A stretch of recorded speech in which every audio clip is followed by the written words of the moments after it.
13,000 miles, I can't believe it. It's been a long time to reflect. This tiny little camper. I sometimes like to think of this camper here as like my own TARDIS. I could be anywhere, and yet on the inside it always feels like I'm in the same place.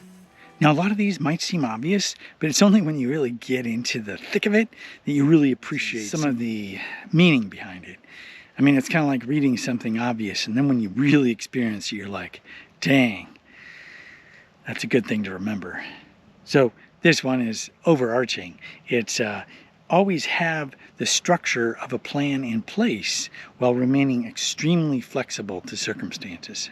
Just recently, of course, I wanted to be in California by now, but there are several. Wow, look at that little guy.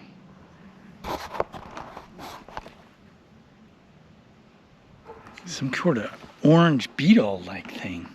That's pretty cool. Where this comes into play most is with campgrounds, because you have to plan so far in advance. Otherwise, it's really hard to get places in a campground, like really hard. For me, I like to stay in a spot for a good 14 to 21 days. I like, kind of getting some feel of a spot. So it makes sense when you're planning things like, okay, let's say I want to go to California, but there's like 3 snowstorms in place. Well, I've made all these plans, right? So that's why being out west, it's really nice because there's all the BLM land, the Bureau of Land Management land, and having that wide open means I can just pop into a place for a while, even if I don't have reservations.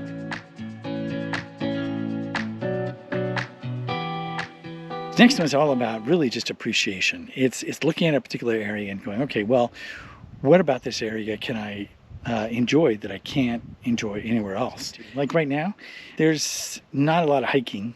It's fairly flat. But one of the things I am able to do is I come down into this river gulch. I can wake up and peacefully do yoga without, being watched or whatever by several people in a campground, and that's pretty cool. And all you're doing, and you're just amongst the brush and the birds and whatever.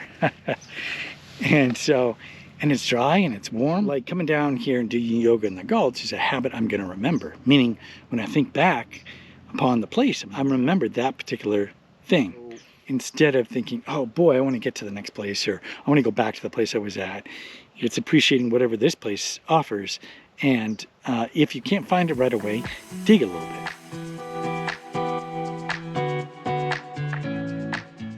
Okay, this next one might be a little out there for some, but really it has to do with understanding that we're humans on a planet. That because of that, what we do in life is our own adventure, our own understanding, and we're born into a structure that says otherwise, that says you live within a particular country and all these rules and guidelines you're supposed to follow. But those are all made up by other people. And that's huge, because we're not here to just follow the rules of all these other people. Understandably, we have to get along and we have to not do harm to others. But I'm more of the mind that if you look at anarchy, without the cultural baggage that it contains, we are actually sovereign individuals to live on a planet amongst each other. And all that, including our consciousness, has been hijacked for other means. And when you delve into really the depths of philosophy, of spirituality, once you really, really just sit, really sit in silence, in meditation, take walks, really get away from all of the noise. When you really sit with things and your identity falls away a bit, because a lot of identities are, imbibed from family and culture, the freedom of an individual of being human is often within that ability to just live without the constructs of so many other people foisted upon us. And just because it's been done for years and years doesn't mean it's right. And just because thousands and thousands or millions of people follow it doesn't mean it's right. You can have many people hoodwinked.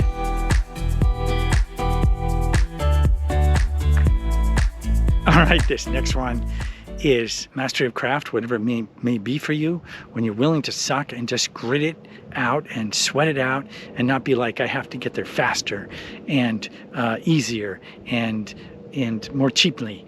And that is hijacked by so many people. They take advantage of that and they just feed into your insecurity in that sense. And when you just grit it out and you suck at doing something and you just keep going and you have the fortitude to do that.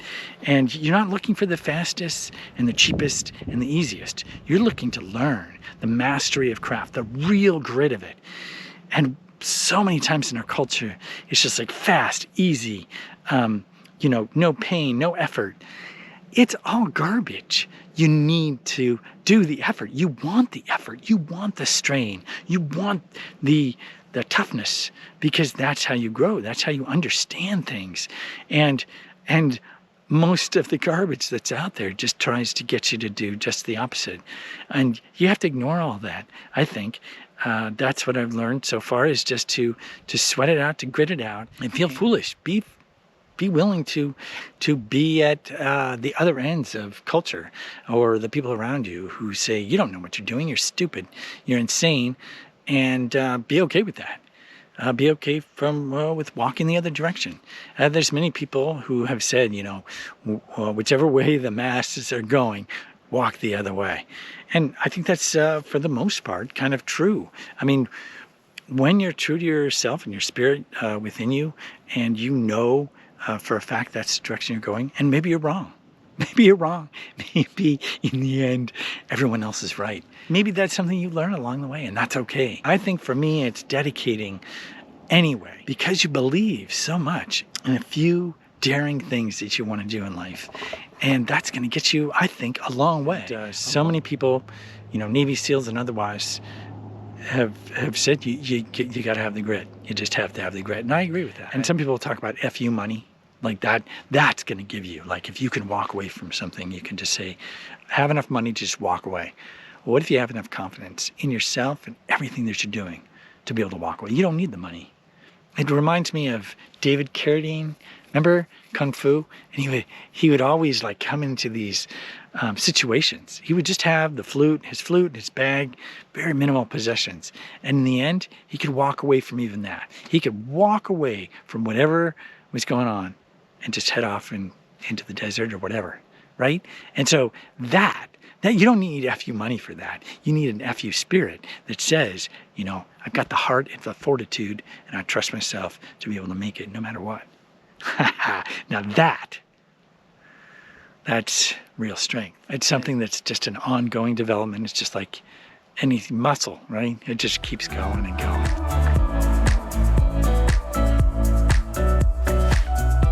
This next one is kind of like what Jason Bashir has called breaking pattern. It's a willingness to go without a plan. Get excited about things instead of always trying to achieve an outcome. Being willing to go forth with discovery. Habits and routines can really help when you're moving from place to place, because they keep a structure. When you're moving a lot, or when you're out on BLM land, boondocking, and just trying to get enough power and water and all that kind of stuff, the basics, those habits and routines can really help keep you going and keep things in place. But at the same time, it's like there's the danger, just like in the sticks and bricks, of just getting used to things. And so that breaking pattern, no matter where you're at and what you're doing, is so vital to keeping that discovery process alive, that willingness to discover things instead of just thinking that you know. It can be simple as doing something completely different when you wake up in the morning right off the bat. It can be really, really fun, especially with other people, to just kind of like bounce around and have days,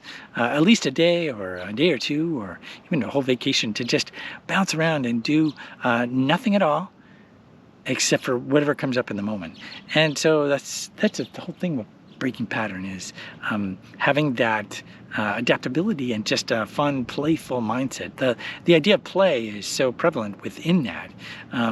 It's kind of woven into the idea of breaking pattern, because then it just reminds you to play. Someone said something along the lines of, the reason man has such a hard time with life itself is because they're taking it too seriously, whereas the gods actually made it just for fun. I think breaking pattern is part of that reminder. And so if you do it on a regular basis, which is kind of funny because it's a habit, make breaking pattern a habit.